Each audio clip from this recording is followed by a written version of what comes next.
My name is Ken Cook, class of 66. I'm happy to see all of you out here. We're going to try and move this along quickly. Chaplain Larry Valink, class of what? 65. As I was preparing for this, I couldn't believe this little book that I have in my hand here has a quote from our great and famous alumni, Gerald Ford. I want you to hear some of the words. Okay, yeah, let me do this. Okay. This is about freedom. This is about patriotism. He left for us these words. He said, our values, our principles, and our determination to succeed as a free and a democratic people will give us a torch to light the way. And we will survive, and we will become the stronger, not only because of a patriotism that stands for love of country, but a patriotism that stands for the love of people. Wasn't that great? Gerald Ford gave us that. What a great leader he was. And we just continue to honor him and what he does. And he's left his mark. He's a great, awesome athlete, a president that he was. A great congressman that he was to us, and a great president. And what a wonderful family and the legacy that he left. Even here today, as we see it, and as we go over to Ann Arbor there, they remember him, Gerald R. Ford. Now, I want us to see one more thing here.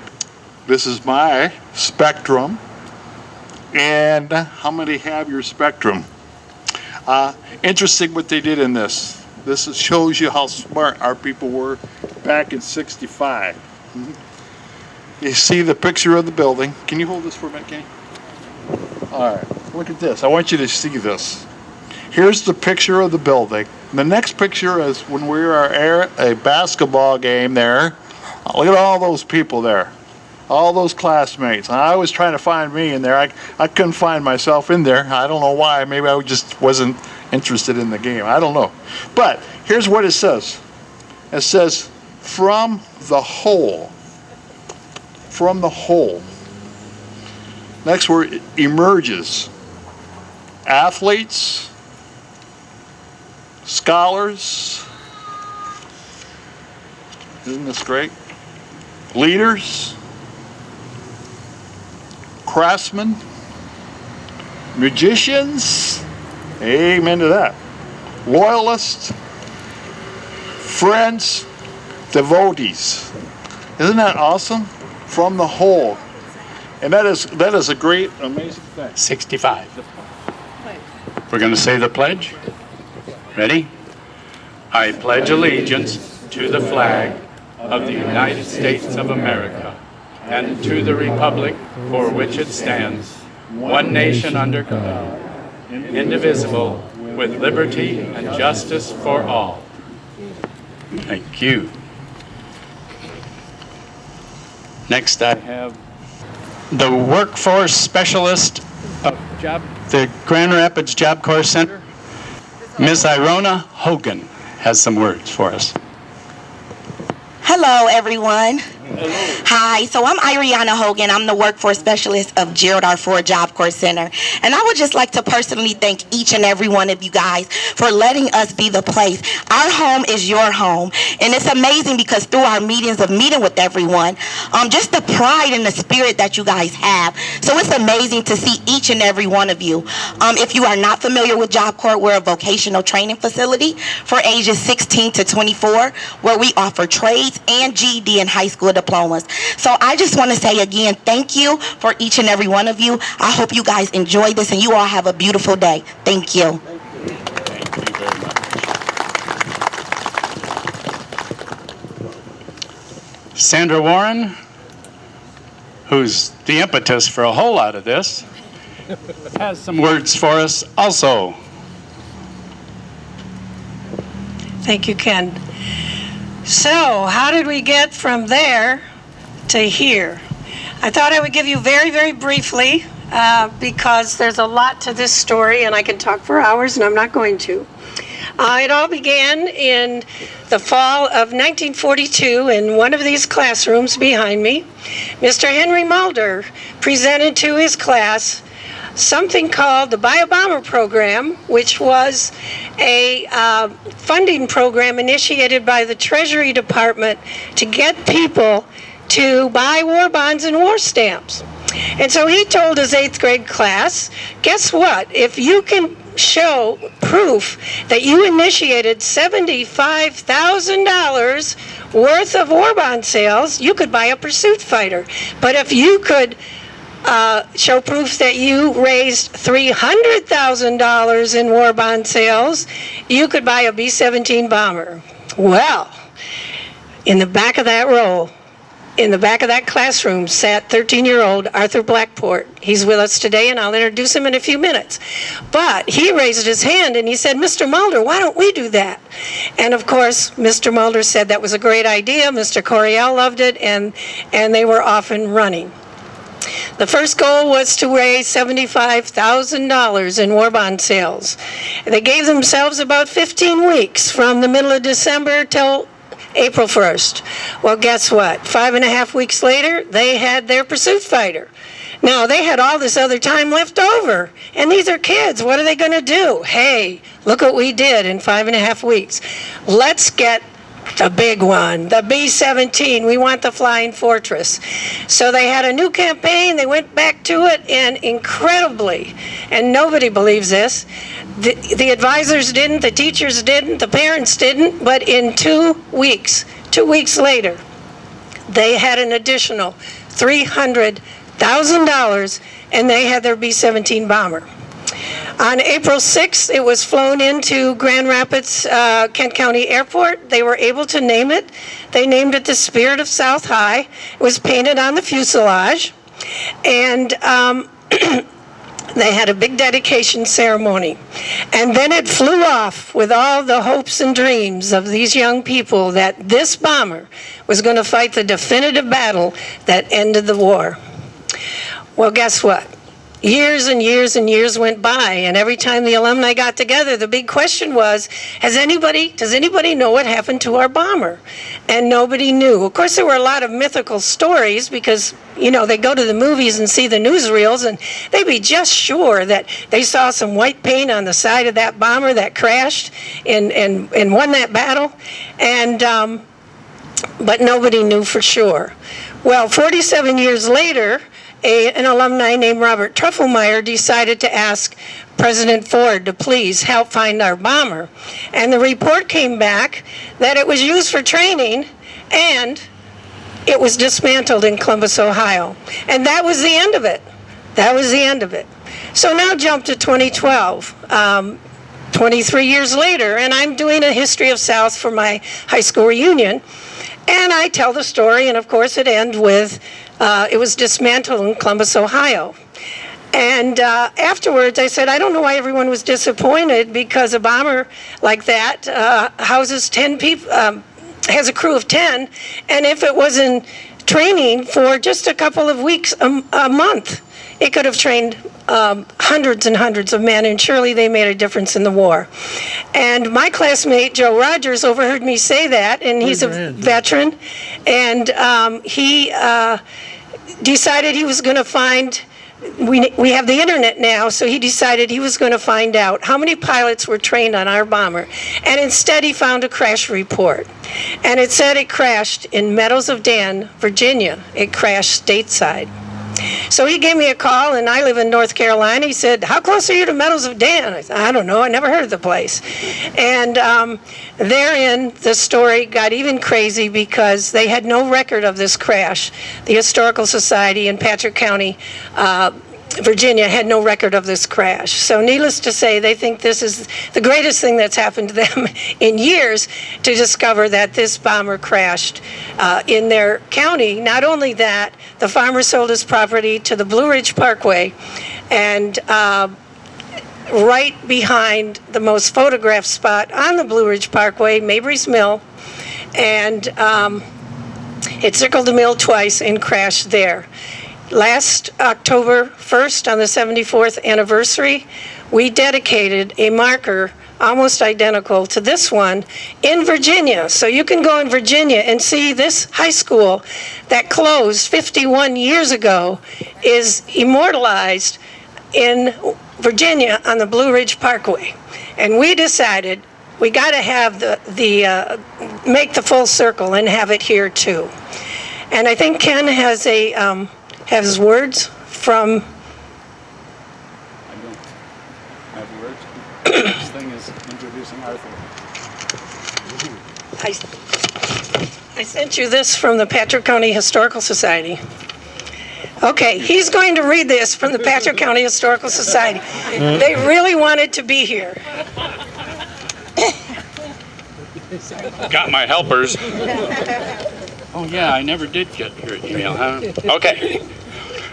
Forgive me, it's my first time reading this.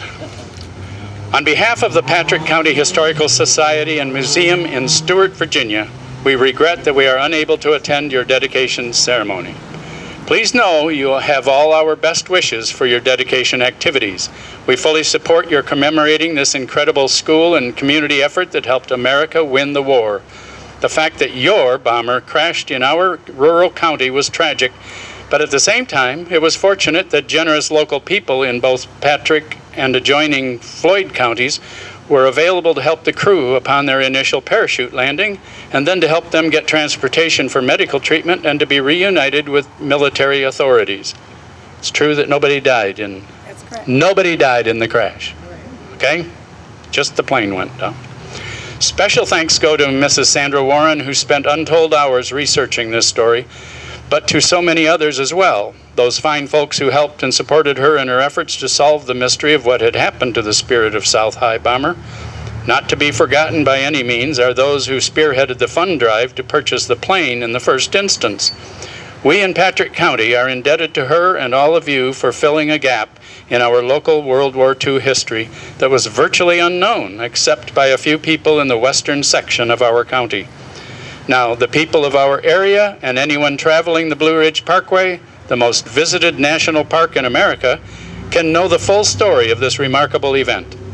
The study of history is an ongoing effort to explore and uncover our past. The story told in We Bought a World War II Bomber represents a fine example of both historical research and the American spirit at its best. We are proud to be a small part of that story. Again, best wishes to everyone at your dedication ceremony. Signed, Larry W. Hopkins, President, John N. Reynolds, Secretary. Well, now I would like to introduce I was going to introduce three very important men related to our event today. One is Frank Russo. He's inside. And please stop by him and give him your thanks. He's a major part of keeping the alumni going through the Facebook and through all of his messages, and he's the one that got a committee together and instigated coming here once a year, every Saturday after Labor Day. The second person I want to introduce you to is Joe Rogers.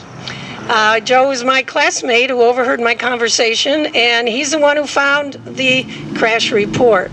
And he's the one who called me because he knew, number one, I'm a writer. Number two, I live in North Carolina. He's the one who called and said, how close are you to Meadows of Dan? By the way, Meadows of Dan is less than 3 hours from where I live, so I couldn't not do this.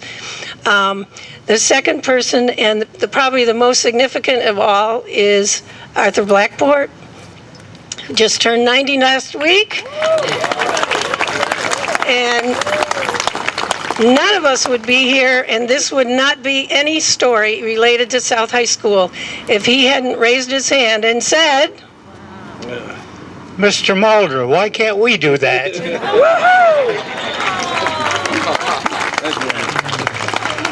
And I'd also like to have Debbie Jones come up here. If someone else could hold the flag for her. Debbie Jones has been Frank's right arm and helping plan everything, and mine too. And I'm going to ask them to step behind and unveil the marker for us. Just pull it up.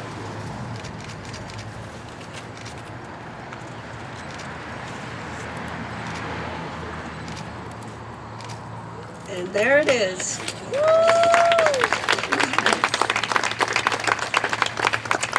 It says, "You buy 'em, we'll fly 'em." That was the poster that was used during World War II to encourage people to buy war bonds. And it says, on October 1st, 1944, a B-17 Flying Fortress bomber lost in dense fog during a training mission circled Mabry Mill on the Blue Ridge Parkway in Meadows of Dan, Virginia, twice before crashing in a nearby field. 18 months earlier, the bomber had been purchased through the United States Buy a Bomber campaign to fund World War II efforts. School students from Grand Rapids, Michigan sold over $300,000 in United States war bonds and war stamps to buy the plane, earning the right to name it the Spirit of South High. Although the plane was destroyed in the crash, all crew members survived. The South High School marching band and the student body Queen and her court participated in the dedication ceremony, and the posters were used. And this, of course, it says was dedicated April 6, 1943.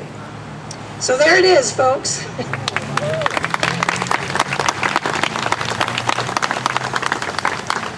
So if I could have all of those individuals who attended South High in 1943, you stay right here. We got a lot of some of your classmates are here. Please come up. I know there are some in the crowd. If you were there, okay, let's get a picture of these fine gentlemen.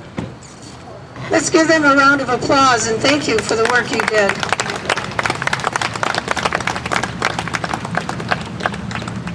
Thank you all for coming, and feel free to start. I see some people right there on the bricks. You can come right around here. Start on this side and we'll parade that way. And you can take your pictures. Also, don't forget to go inside. There's more activities inside, and then a tour of the school.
have a very important piece of this whole homecoming celebration, and Frank Russo, who is a very important piece of this whole homecoming celebration, has some presentations to make.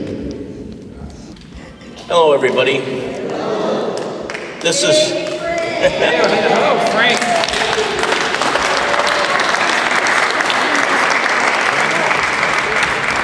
On behalf of the South High Spirit Network, I'm the chairman of the South High Spirit Network.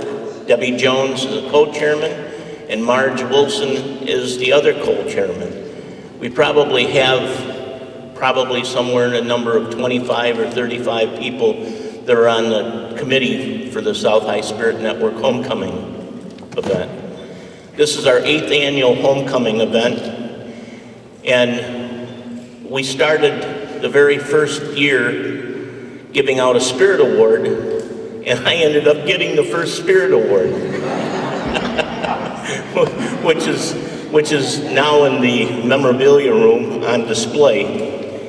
And since then, we've taken the time to recognize people in that were from our school that did outstanding things to do with South High School.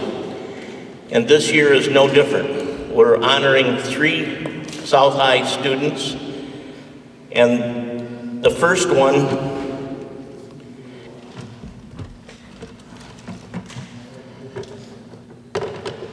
goes to Leonard Esslink, the class of '62. Those of you that have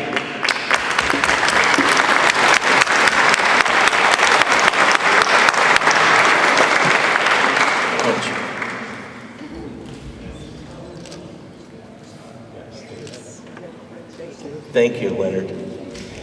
For those of you that don't know, Leonard has been taping all of our homecoming events and puts them on YouTube so that you can watch the entire homecoming event just about from start to finish. But you just have to go to his page, and later you can ask him how to get to that YouTube page. I think if you just look up Leonard Esslink on YouTube, you'll see a lot of his other things that he does, but they're pretty incredible. The second certificate goes to Patricia Cole Jacobitz, class of '63.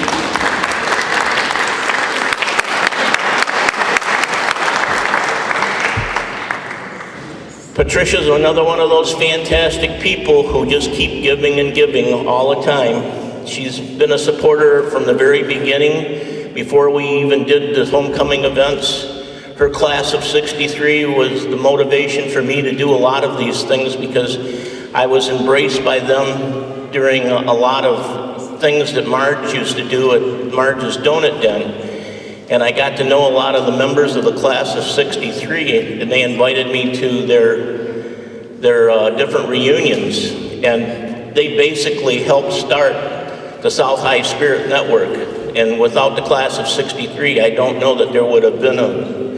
And Patricia is the heart of that group. So thank you very much. It's an honor to have her. And our third recipient is Mary Artlip Wu, class of '64.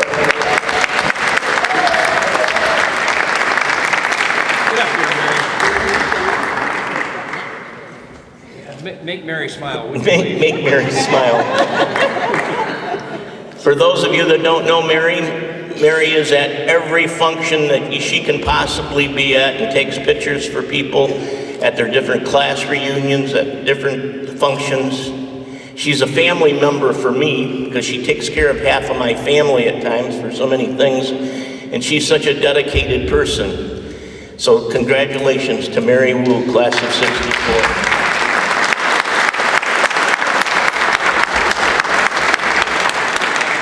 So next year, which one of you are going to be one of the recipients?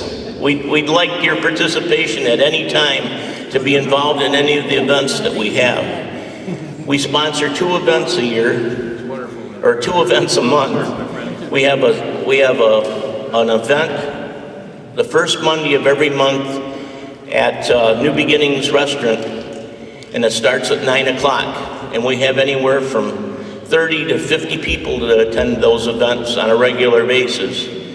And then on the last Tuesday of the month at Marge's Donut Den, Marge has been doing these different things for us for years. I think we've been involved for about 15 years with Marge doing different events. And she's had as many as over 100 people at some of her events there on the last Tuesday of the month. You're more than welcome to attend any of these things. We'd like to have you. Debbie, would you like to say anything? This is just amazing. The spirit of South High lives on and on and on. And you know, when I walk into this building, I'm sure you all feel the same way, there's just something about it. And it started from the first day you walked into this building, and it continues even now. I would like to just read the former South High Spirit Award winners. 2012 was Frank Russo. 2013 was myself from 1968 rather, Marge Winters Wilson from the class of 57. In 2013 also was Jim Tabor of class of 45, Elizabeth DeStefano Tabor, 1947 class. In 2014 it was Al Gamble and Sandy Lang. They were from the class of 1959. In 2015, it was Edward Mike Coach Murphy, class of 1938. He was a player, teacher, and coach. 2016, it was Jim Atkinson, class of 1958. Also in 2016 was Sandra Dillman Warren, class of 1962, Joe Rogers, class of 1962. Also in 2016 was Arthur Blackport, class of 1947, Dave Dutcher, class of 1944. In 2017 it was Dave Putney, class of 1963, Silas Dean, class of 1968. Also in 2017 was Ed Tamur and Barbara Davidson, class of 1945. 2018, it was Tom DeYoung and Carol Joyce DeYoung, class of 1963. And also in 2018 was Stephen Love and Era Williams Love. Those are your former South High School Spirit Award winners.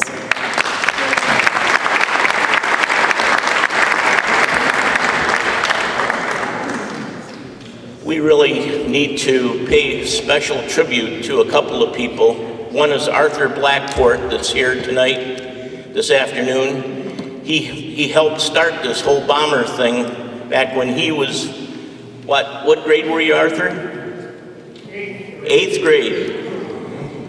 And that was just an incredible thing. And from there, Sandra took it on, and Joe Rogers was involved in finding out information about the bomber.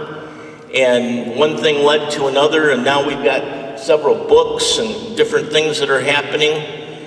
Another person is Marge Wilson, who just unbelievably gives so much to so many for so many different things. And we're so glad that she's one of our supporters for our group, but she does things for so many other groups, it's unbelievable. But she's taking, you have to know this book that Sandra put out about the Virginia marker. Marge already discounted it to $20, but she's taking all those $20 donations and they're going into that other drum donation to help restore the drum that the Gerald R. Ford Museum gave us back. So you got to give a round of applause to Marge. She's just incredible. Thank you, Marge. So, if you remember, our song is called The Alma Mater. South High Alma Mater. So those that want to stand, you can. In honor of South High School.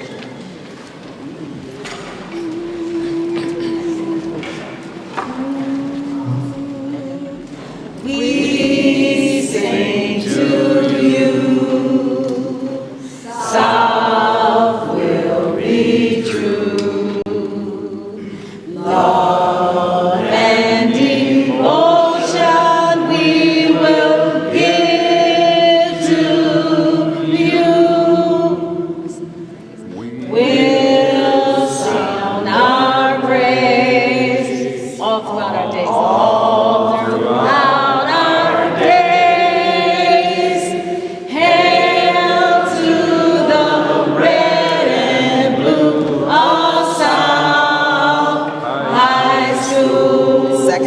verse. You give to us. You give to us. Courage and trust.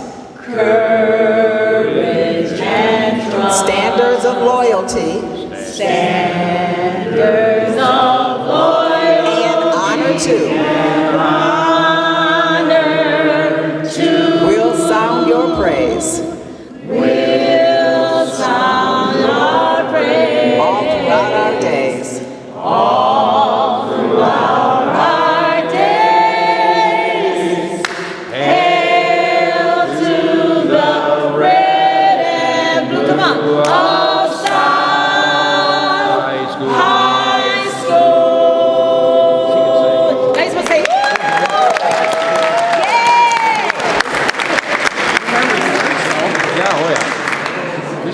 We are the Trojans, mighty, mighty Trojans. Everywhere we go, people want to know who we are. So we tell them we are the Trojans, mighty, mighty Trojans. Everywhere we go, people want to know who we are. Y'all know it. Put your hands together.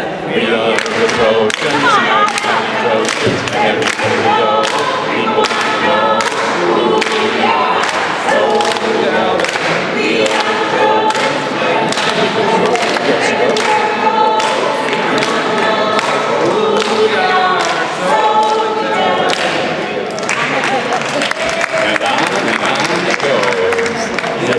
And on it goes.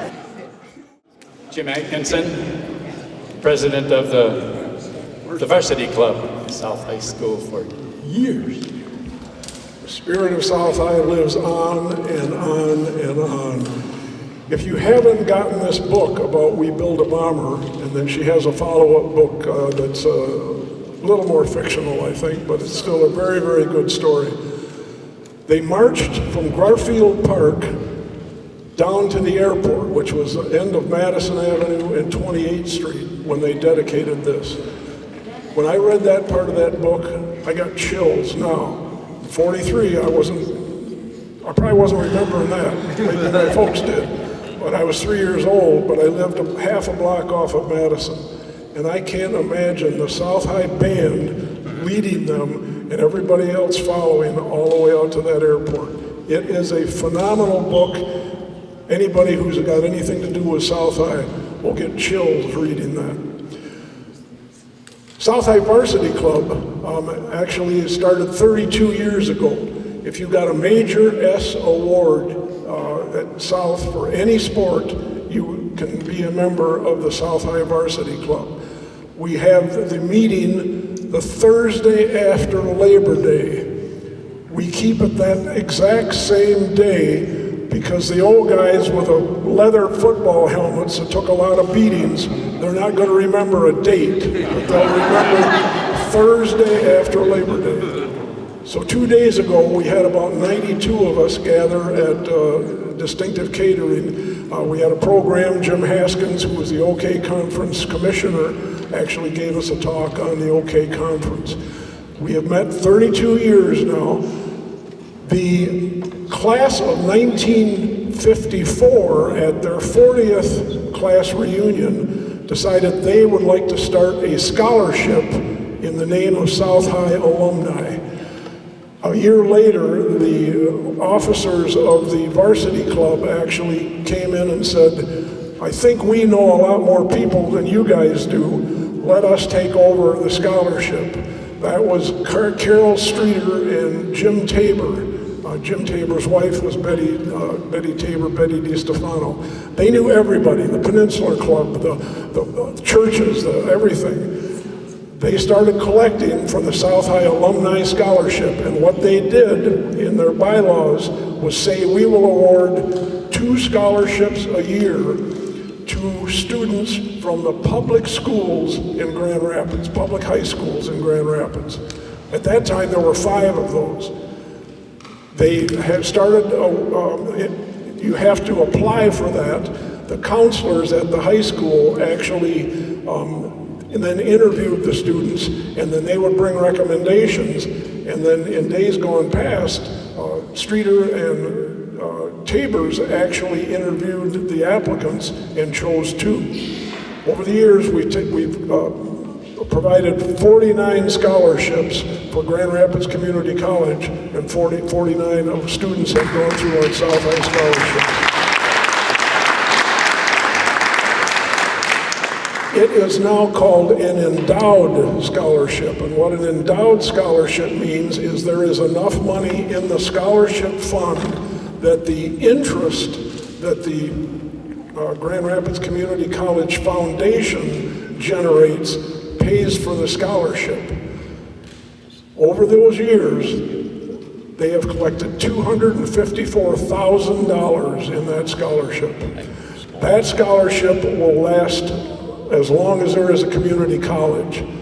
Now, 2 days ago, I learned that even though we're down to just public schools, high schools that we know, which is Ottawa and Union, we may have some other public high schools in Grand Rapids. The museum has a school. City High is a public school. They don't have sports programs, so you don't hear much about them. So and Mel Atkins told me about these other schools, and so I'm checking on that because we may start giving out a whole lot more than 2 scholarships. Also, because the Grand Rapids Job Corps through Frank has been so great in hosting us, we have offered, if they have students in their programs, and you heard a very, very short summary of those programs out there from the workforce, but if they have some students that need to go to a community college for part of their training, the South High Alumni Scholarships will provide funding for that. And then last year, some of you may remember Mike Murphy. He was a student here, graduated in '38. He then came back as a teacher in 1949 and coached until about 1964. And some of us get together with Murph.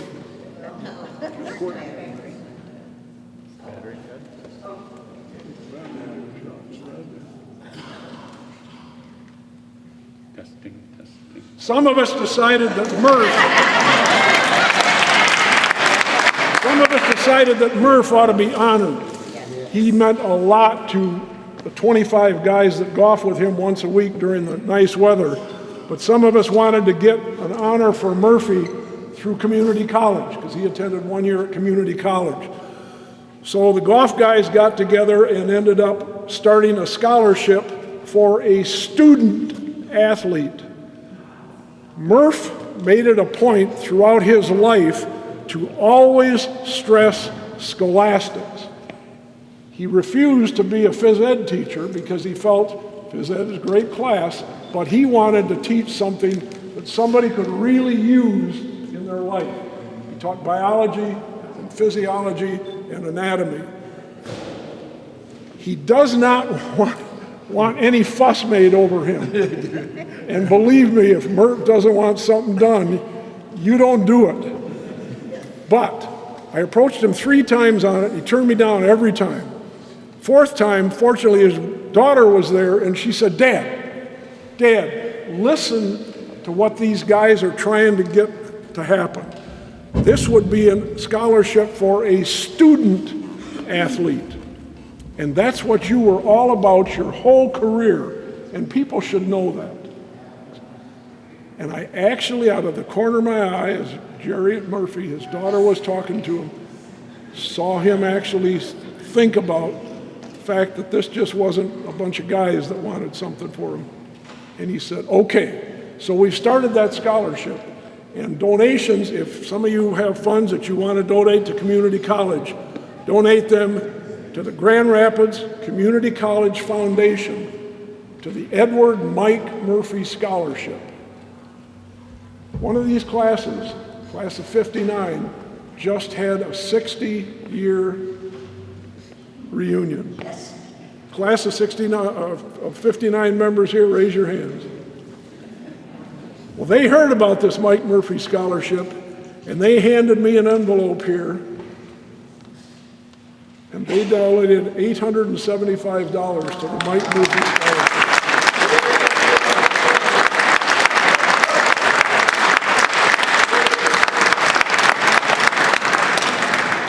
Eventually, we're hoping we can get this into the endowed area so it'll be there forever But right now, that first scholarship for a student athlete is being given out actually it was given out in August. It was given out in August, and it will be given out year after year after year. It's another thing about the spirit of South High. And thank you all for being here and celebrating that spirit. Sandra, that big round thing up there, Sandra has some words about that. How about that drum of ours? When it was given to South High School, it was said to be the largest drum in the United States. And then Purdue claimed theirs was a ½ inch or an inch bigger, and that was kind of a rival that this high school had. One of the largest, of course it was the largest drum in the United States. And it's been hanging in the Gerald R. Ford Museum for many years. And when they redid the museum, they returned it to us, obviously. And there's some concern about preserving it. And so we've initiated a drum fund. And I'd like to pass this around. And if you have pennies, we'll hear. We could fill this with a lot of chinky. Anyways, if we could pass this around, and if you would care to, we would appreciate your helping to raise some money to put a plexiglass, is it plexiglass? A plexiglass shield around the drum is estimated to be $3,000. And then put it on wheels. And then put it on wheels too, so that the drum can be preserved. Yes? If you don't have cash today, is there going to be another opportunity to do this?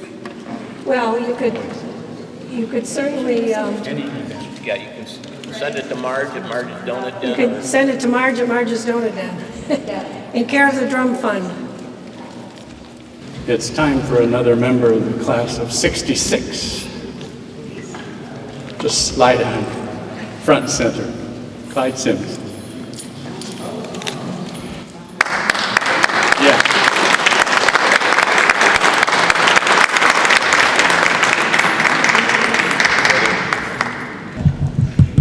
You know, when you give a mic to a preacher, you don't get amen real quick. How you doing, Mr. and Mrs. Lumpkin? It's so good to see you. Hello, everyone, South High Trojans. Doc, how you doing, Doctor? Good to see you. Good to see everyone. This is quite an honor. I've been blessed to be honored in Congress and different places, but when they would say starting at quarterback, number 14, Clyde Sims, that's the greatest honor I've ever had in my life. And it's just a pleasure. I honor the committee and the people that have kept this thing going for years and years. We give honor to those that have gone on before us. And shall we pray. Heavenly Father, just come to you, magnifying and glorifying your holy name. We thank you, Lord, for the legacy you have allowed us to have at South High School, the greatest school in the world. Heavenly Father, we thank you for those that have given service to the service, answered the call, and paid great sacrifices, in which we have many members that have done that. We thank you for the ones that have gone on to help rule the world with presidents and ambassadors and congressmen, Lord. We just thank you for every good and perfect gift. Bless all of our families, keep our hearts strong, and we will give you all the praise, glory, and honor. In Jesus' name, amen. Amen.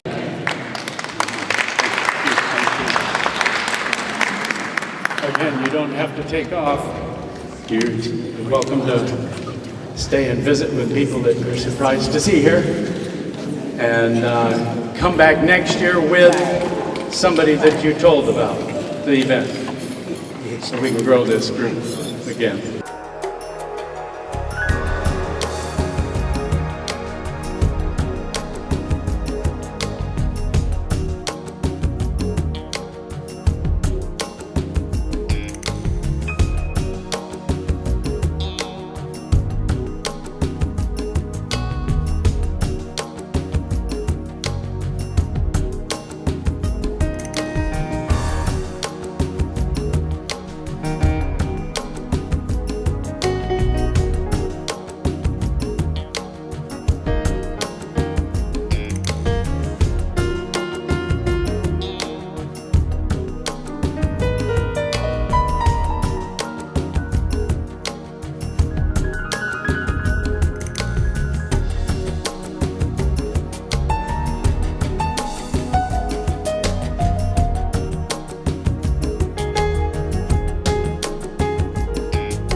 The Job Corps program is a vocational training program for students 16 to 24 years old who want to go back to high school, complete their high school diploma, and also get a trade. We have 7 trades to choose from at our center: culinary arts, office administration, medical office support, the nursing program, security trade, facilities maintenance, and carpentry. Students average around 9 months to a year here. We also offer advanced training for students that want to continue with their skill. We also have a driver's training program. Students 18 and older can get their driver's license here. After they graduate, we do job placement, try to get students jobs, and also affordable housing. We set them up. And very rewarding program. It's been, the Job Corps program has been around since 1968 and started with the Lyndon Johnson administration forming the Job Corps program. And it's been continuing strong throughout the years. We have a very good graduation rate and job placement, and we just want to continue. Most of our students are from the east side of the state of Michigan. Job Corps in Michigan, we have 3 of them: Flint, Detroit, and Grand Rapids. 125 Job Corps centers nationwide, and so a lot of our students are from the east side. They're at-risk students. We want to say, so a lot of them want to get away from their homes and come out to the West Michigan area and complete their trade. And a lot of them stay in the West Michigan area and get jobs and build families here.